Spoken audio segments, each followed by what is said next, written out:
They're a bunch of idiots getting drunk, talking about conspiracy theories. There's really not much more to it than that. You're listening to Drunk Theory. Welcome to Drunk Theory. I'm Kara. I'm Kelly. I'm Ryan. I'm Matthew. And today we are talking about all the wonderful things that fuck up your children, you know, when they're little, because y'all are wild as hell. Unconventional parenting tactics. Yeah. Well, really, but mine is not unconventional. Mine is everybody does this. Yeah. Mine's more unconventional. Fucking wild. Don't make no sense. What are we drinking? We are drinking the bedtime story, and I am batching this up by the pitcher.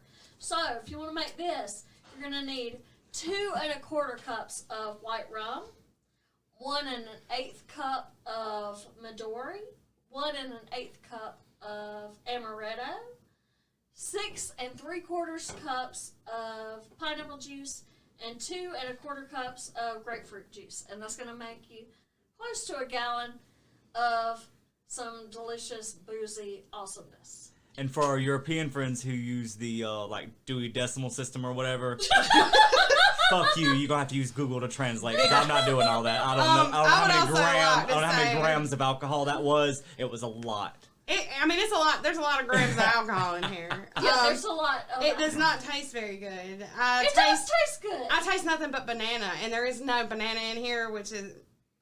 makes me feel weird. Like, why am I tasting banana? I actually added strawberry apricot Red Bull to mine, and it is very good. So, take that as you I'm will. unappreciated. No, we appreciate it that you tried, but I just taste banana. That's all I taste. I like it. I think it's very sweet, but there's no sweetness here at all. It tastes very sour and very fucking banana-y. I didn't get any sour out of it. No, I don't taste sour at all. I also didn't get any sweet. It's bland as fuck, right? It's bland as fuck, and it just tastes like banana. My drinks are bland as fuck, ladies and gentlemen. It tastes like if you rubbed artificial banana flavor on your tongue and then followed that up by rubbing it without rubbing alcohol. You want me to go first? You go first. I did just fucking nursery rhymes, because nursery rhymes are fucking weird as hell. I did Mary, Mary, Quite Contrary, which I don't know, everybody knows the words of this, but I'm going to say it anyway. It's Mary, Mary, Quite Contrary, how does your garden grow? With silver bells and cockle shells and pretty maids all in a row. Well, apparently, this is about... And I wrote Mary 1 because I'm an idiot. So I guess it's Mary the First from England. A.K.A. Bloody Mary. Okay, yeah. So they say that in this poem, it's about Bloody Mary. The silver bells and cockle shells refer to torture devices. And the maids, the pretty maids all in a row, refer to early guillotines, which were actually called maidens back then. Which, I know the Iron Maiden is a thing, but that's not guillotine related. But apparently, way back, I guess even before the Iron Maiden, early guillotines were called maidens. Oh, that's neat. I didn't know So that. now read it again, pretending like you're Bloody Mary. That's fucking wild. People be crazy. The next one is 3 Blind Mice. This one is also attributed to Bloody Mary. The mice supposedly represent the Protestant loyalists that she uncovered and sentenced to death. So, like, y'all know, I'm not a history person or whatever. But apparently her whole thing was she hated Protestants. Right. And she was just like, you're a Protestant, you're fucking dying. Yeah. So, the blind mice are the Protestants and whatever. The next one I got is RubaDub Dub, which I actually do not know this one. I'm going to read it to y'all the way that I found it when I know part of it, but not all of it. But it goes, hey, RubaDub ho, RubaDub, 3 maids in a tub, and who do you think were there? The butcher, the baker, the candlestick maker, and all of them gone to the fair. I know Sounds vaguely familiar. Well, the butcher, the baker, and the candlestick. host and everything. the only thing I know from RubaDub Dub is wherever the hell this came from. RubaDub Dub, thanks for the grub, yay God. So I don't remember this whole first part. I do remember the butcher, the baker, the candlestick maker from something. Yeah. Apparently it's from this. Apparently this one is about how respectable tradesmen went to peep shows. I love it. Yeah, RubaDub, ho. And there were hoes back. I don't understand it. RubaDub ho. Then we have Rockabye Baby. Apparently this is one of the ones which several of them have. Apparently there are historians where their whole job, all they do is old ass nursery rhymes and I can whatever. believe that. Yeah. So there's several different ones for Rockabye Baby, but some of them say that this references King James II's first son with his second wife. Apparently there are rumors that say they staged the pregnancy and everything because they needed a Catholic male heir. So where did the baby? I mean, I'm guessing there was an eventual baby. Where did that come from? It's a baby that wasn't theirs. Like they took the baby they from just stole somebody. the baby, or Well, I don't know if they stole it or if they bought it from. They Yeah. probably bought it. But and then where it's like and the bough breaks, the cradle will fall. That's got something to do with kids on the other side tried to tell people that's not their fucking baby, but it's a whole fucking thing. It's fucking weird. Georgie Porgy. Y'all remember Georgie Porgy? Pudding and pie. Georgie Porgy, pudding and pie, kissed the girls and made them cry. When the boys come out to play, Georgie Porgy ran away. Apparently, this is George. I don't think I'm dumb as hell. IV, what's that, fourth? George the Fourth, yeah. George the Fourth of England. Apparently, he was just a big old fucking hoe. He cheated on his wife. He had a whole bunch of illegitimate kids. And he was fat as fuck. So this is about him, they say. This one, and this is the one that made me think of it anyway. It's the Ring Around the Rosie. I was always told that it was about the plague. Yeah, that's what I always heard. So it's supposed to be the Rosies is the rash that you get. The pocket full of posies, which I've heard two different things. I've heard that everybody put flowers in their pocket to keep them from smelling the dead ass bodies. And I've also heard that the people that were sick, because the rashes make your shit fucking die, so it's to keep you from stinking. But either way, the flowers keep the smell away. Because the Black Plague killed 15 to 20% of England. Right. At the end, it goes ashes, ashes. We all fall down because, they're all dead or whatever. Yeah. But It's very depressing. So as I was reading, I actually found a thing where Snopes, and y'all know my feelings about fucking Snopes. Fuck fucking Snopes, but I'm going to put it out there that Snopes has said, no, that's not what it's about.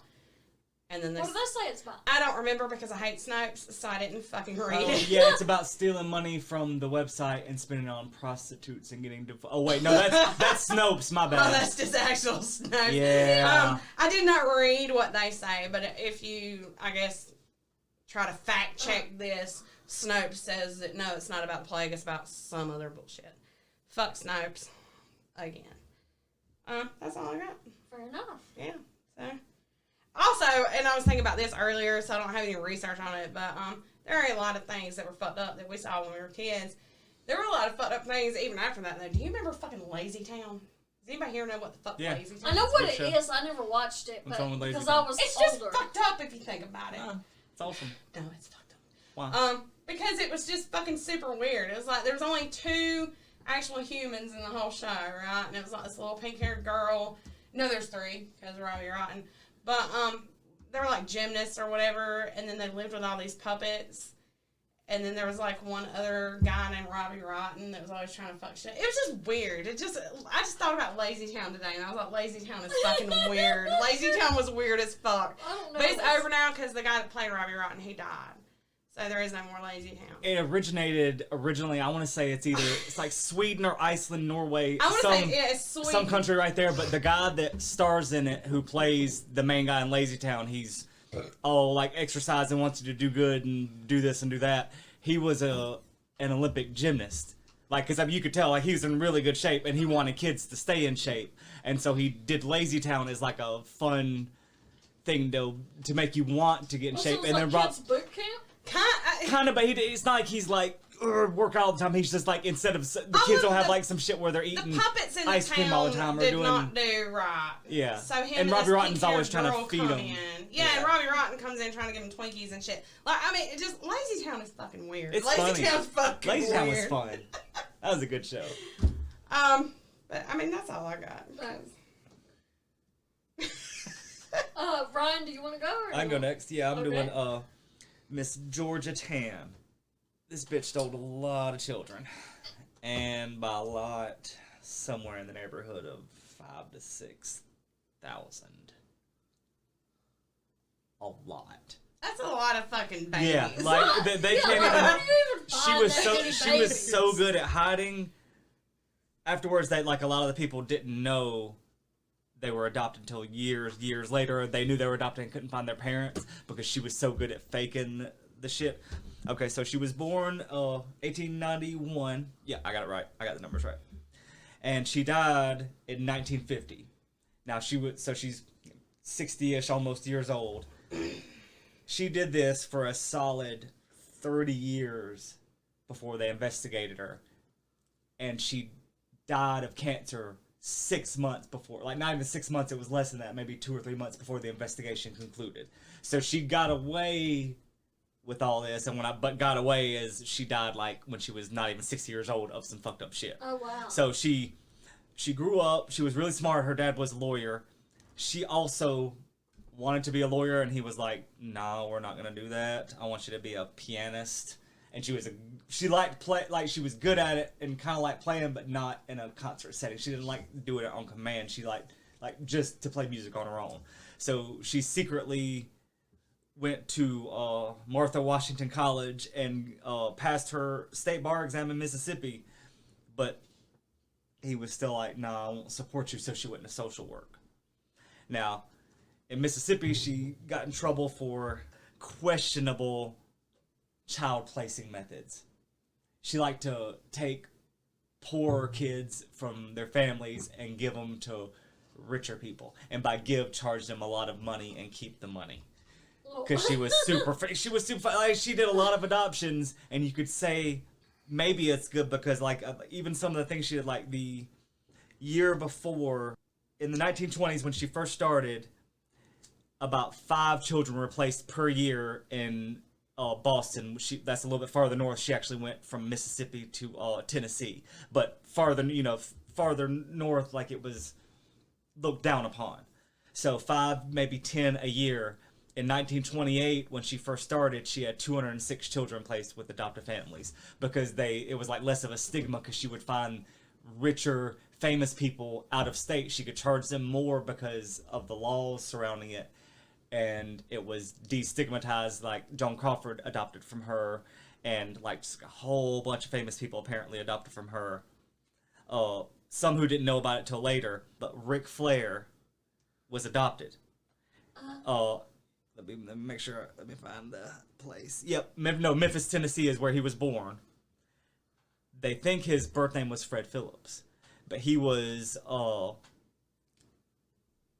in one of their schemes where they would take babies as soon as they're born from the hospital, tell you they died, give you a fake death certificate, and they would make a new birth certificate, and then she would sell the baby out of state.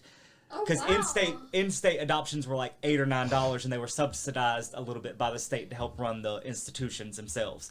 She would charge $750 to out-of-state people, and this is she died in like 1950 something. He was born in 49, so this was right near the end. This is where she was charging $800 in 1948. So this has got to be $20,000 like an adoption now, and she's doing hundreds a year. His name is Ric Flair. Everybody knows who Ric Flair is, but his actual real name is Flair, F-L-A-E-I-H-R. So Ric Flair's name is actually Richard Flair, which is goofy as shit. I didn't know. Yeah, Woo's real name is Rich Flair. I did not know that. It's crazy as shit. So like, yeah, his dad's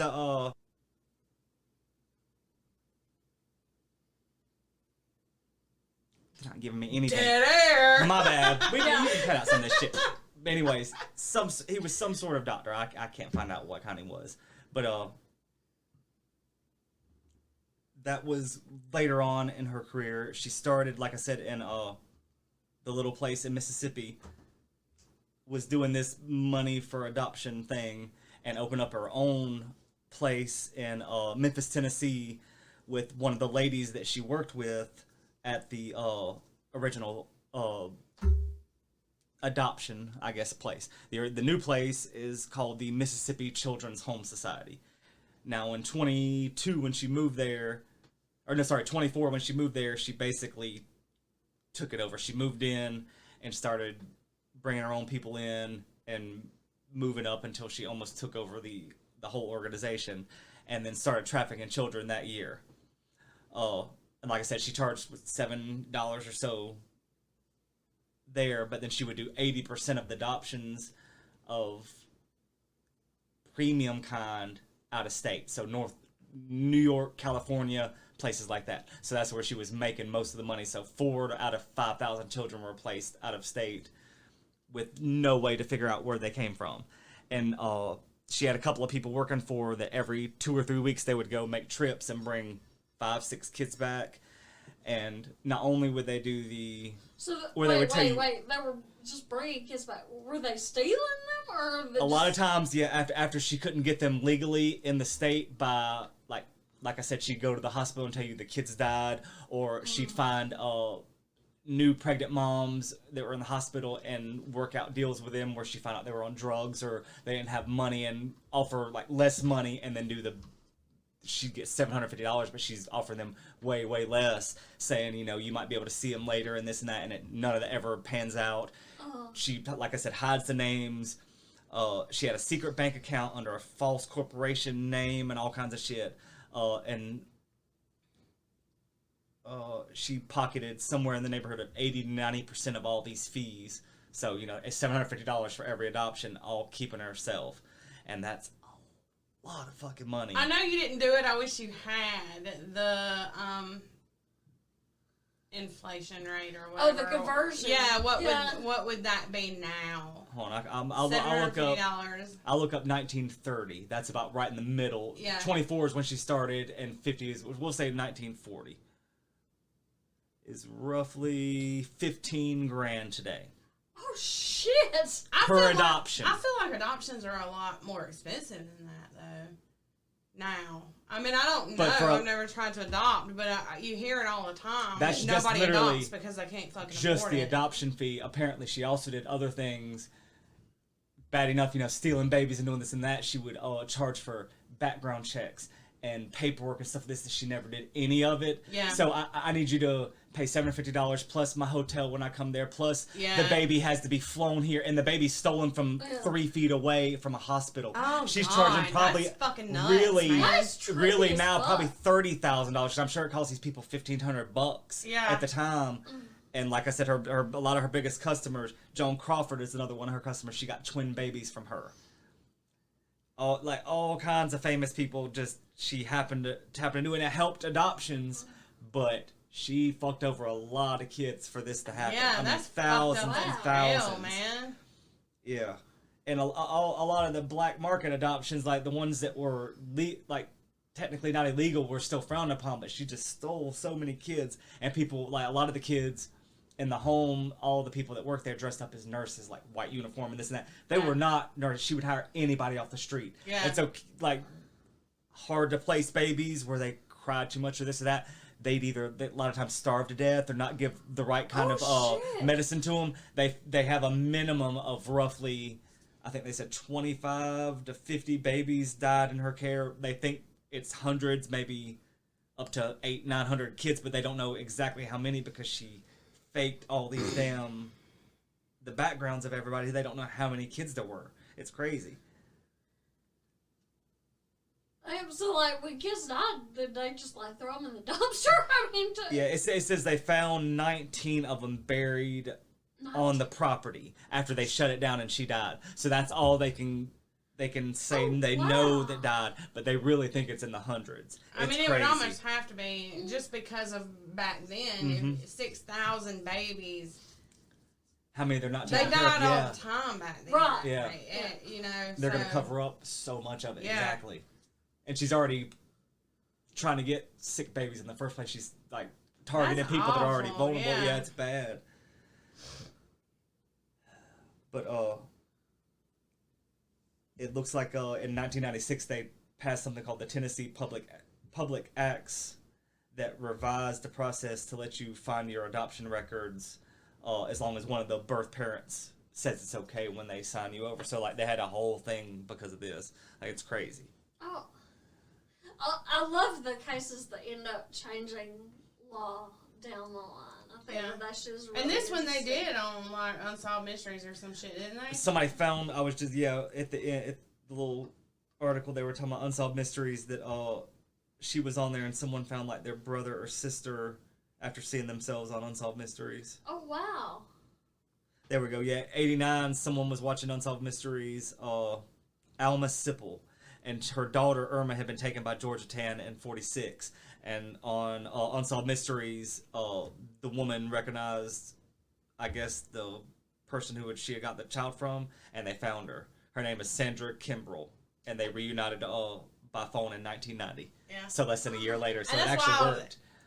And I know we've talked about this before. I say it a bunch, but every time we talk about Unsolved Mysteries, you know, you can watch them all on, is it Pluto? Pluto has Yeah, its 24-hour channel. But yeah. they've updated. So if it's been solved, now at the end, Oh, yeah, it the comes ding, up ding, and ding, ding. tells Oh, you. yes. Yeah. That's Yeah, There's a so lot of them like have you been can watch updated. the episode from 1989 or whatever, but if it was solved in 2004, it comes up and tells you in 2004, blah, blah, blah. Yeah, Oh, like that's they cool as updated all fuck. of them. I love it.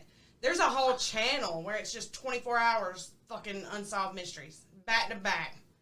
I Like, feel like I need this. yeah. in my life. Yes. It's free. It's Pluto. I have Pluto. Everybody yeah. does. Everybody does, apparently, because it's free. There you go. So, for my topic, I picked Tribal Rites of Passage. So, I have 3 tribes that I want to look at, and one, I'm looking at the Rite of Passage for boys, one for girls, and one for both. And I thought that was good, but honestly, there are so many, like, we could do multiple episodes Yeah. just on this. So, when looking at boys, I wanted to look at the Satir Mawe tribe of Brazil and the bullet ant glove. So, they have a population of about 13,000, and they reside in the region about midway down the Amazon River. And the name is derived from satir, which means caterpillar of fire, and Mawe, which means intelligent and curious parrot. They were the first people to cultivate and domesticate guarana, which is a stimulant, and if you take any sort of energy supplement whatsoever, Like 5 Hour Energy. I drank one just a minute that ago. shit is probably on your label. So, Oh shit, I got one in my purse. I kind of want to go get it. It is. It's in that. Yeah, I know it is. but what they're mostly known for is their rite of passage ceremony for warriors, which involves young boys wearing gloves that are filled with dozens of bullet ants. So, in terms of the ritual, the ants are first immersed in a natural herbal sedative, which knocks them unconscious. And then they're gathered in... The ants are unconscious? Yeah, the ants Okay, are... and then So they you put it... can Okay, catch I them, got you, I got you. Yeah. They knock the ants unconscious, and then they put them into gloves, which are made from leaves that are kind of formed into the shape of an oven mitt. They coat the boys' arms in charcoal, and apparently that tricks the ants to not going beyond that point once they wake up. So if they cut the arm, they won't, Oh, they won't keep Come traveling up. up. They won't... Okay. come up into their face and things like that. So, After all that, when the ants begin to wake up, that's when the boys put their hands into the gloves. And they have to endure the pain, which is often described as being as painful as an actual gunshot wound Oh my god. for 5 minutes. If they don't handle the pain, they fail the initiation. And then what happens? They have to do it. Oh, you just They do keep it doing it again, again. again. Yeah. Oh, shit. So the ant venom may cause severe pain, seizures, hallucinations, temporary paralysis, all of that which can last several days. And the boys usually undergo this challenge about 20 times before they are considered fit to be warriors. There have been no reported deaths from bullet ant stings, though, and this ritual is still practiced today. So, really, it hurts and it's awful, but nobody's ever died from it, even if they do it like 20 times. Wow. But, yeah, this is still done today, and I can't even think about It seems terrible. Terribly. There is actually a chart of pain, like from insect stings, and this actually falls off of that chart. Is it more painful than a platypus sting? Because I've always heard I've always heard that duck-billed platypus was the worst pain. Well, this is only like insect stings, but Oh they're like shit! I so need a if a bee comparison. is a 2, this is like 2 million. way off the chart. I need somebody to compare the duck-billed platypus and the bullet ant. I have no idea, but I always wanted to believe that the duck-billed platypus was a nice creature. No, well, I mean, that might be nice, except for until you piss them off. Yeah, if you're an asshole, maybe. They'll fuck your ass up, son. I've always heard that was the worst. Oh, I'd never ever heard that, so that's interesting. Okay, so my number 2. I'm the only one in this room that's heard that the You're duck-billed the- you're platypus. the only I knew one they that's had heard- stingers, but I know they were the worst. No, it's supposed to be the fucking worst. Hold on. Okay. Or the tarantula hawk wasp was the worst. The tarantula hawk wasp is on the registry of the insect stings, but this is not an insect, so this is something completely outside the realm of what we're even talking Yeah. about. Do we want to go on with my number 2 or? Yeah, keep going. I am Oh. in the background, Okay. Googling some shit. Okay. My number 2 is the Okrika tribe of Nigeria and the Okrika Ceremony. So, the Okrika has a population of about 220,000 in the river state in the south of Nigeria. And this is mostly like a fishing area, but they also have palm oil and cassava and plantains and yams and such. But the ritual, the Okrika festival, is an annual ceremony of womanhood that dates back to the 16th century. So, girls between 14 and 16, which is the right age for marriage in their culture, are presented bare-breasted before a crowd at the market square. Then they're taken I to didn't make it up. fattening rooms, where they are held for 6 months, and they're just fed rich and fattening foods. And they learn traditional songs and dances from the elders in the village. At that time, only women are allowed to be in those rooms. Hold on. Are they gonna eat them? Is this like Hold raw? on. This is Okay, crazy. So, they take you and they put you in a room and they go, man, your boobs are kind of nice. We're going to feed you all this food to make them way nice. Yeah, they want to make you plump. Yeah, so they And they're feed you. like, so like Twinkie sandwiches. Here you go, sir. Yeah. Or ma'am, you know, whatever. Here you go, ma'am. Twinkie sandwiches. And then that's just what they do for 6 whole months? Yes. So where do I sign up? Yeah, so, yeah, they hang out in those rooms and they eat all the rich food and stuff for 6 months, and the purpose is to make the girls plump. Because then fat chicks got big boobs. Everybody knows that. And ready for marriage. But the Okrika believe the girls have an attachment to the water spirits. And that attachment must be broken in order for the girls to get married and have children. So while the girls are in the fattening rooms, they have to go to the river several times, and they have to sing the songs to the water spirits. Like, signal their goodbyes. H2O. We can't be with you. We're saying goodbyes to the water spirits. So on the last day of the ritual, all the girls come together at the river and they sing the songs, to say goodbye to the water spirits. And then the Skalo, which is the senior male member of the village, the old dude. Yeah, the old dude of the village. Will whack them each with a stick. On the boobs? It doesn't say where. I'm assuming the boobs, so. Maybe Continue. on the boobs or butter. And It's that is to bullshit ensure ants. their future safety and fertility. And then they party. So all of the members of the community come out. They greet the girls. They have music and dance. So it's a titty party. It's a yeah. Well, they're not bare-breasted at the end. But that's what they're celebrating, They're right? celebrating their titties, I guess. Do they keep some sort of record, like this one's tits were this big at the beginning, and then we did this for 6 months, and now our tits are this big? I doubt it. Yeah. Well, how do they know if it worked?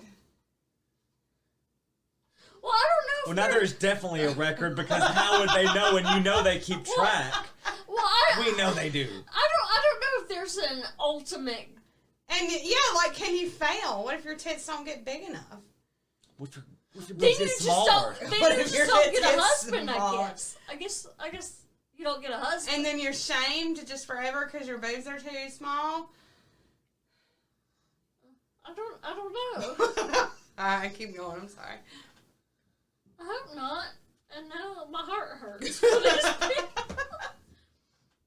Whereas I kind of thought this was kind of cute, except for the having to bury your boobs at the beginning. But I mean, if you have to show them at the beginning and then there's a whole thing at the end, I'm pretty sure, how big they grow is, a part of that.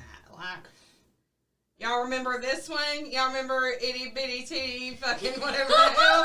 Check her out now, except for she's still Itty Bitty Titty, so... But Now she she still gets might find shamed. a husband.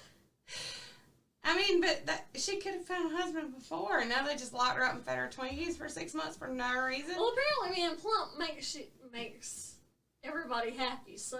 Well, score one for the fat chick. Yeah, it's about being plump. It's not just about your titties.